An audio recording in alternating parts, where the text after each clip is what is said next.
တရား90တာ AMM မောင်းနေတာရေစီးကြောင်းတော့အဲ့မဲ့တို့6လက်မလောက်ဆိုတာကျွန်တော်ရေစီးကြောင်းလေးကိုဆင်းထားတာ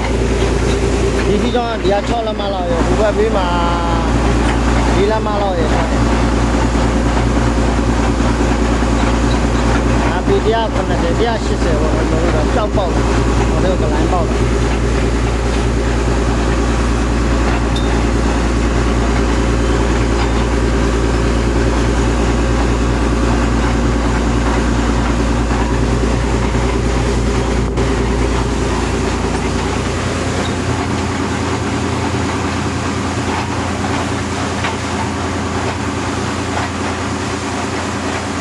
ကျွန်တော်တို့ညက်ခုံလို့တဲ့တန်ဖရင်ခုံကတော့ပြုတ်သွားတယ်ပေါ့နော်အဲဒီရေအားပြင်းလို့ပြုတ်ပြောမကလောင်းကလောင်းနဲ့အတန်ကွက်တယ်တန်တော်ပြင်းသွားတယ်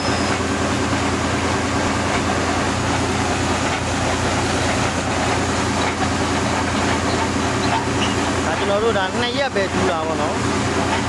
မနေ့ကတော့ဒီ190ကျွန်တော်တို့ကာဘာပိုက်ချတယ်6လက်မချတယ်အခုမနေ့ရိုက်လိုက်တယ်နော်ရိုက်လိုက်တာတစ်ချောင်းပဲရိုက်ရတယ်ဒါလည်းအောက်ကကလိုင်းပေါက်တော့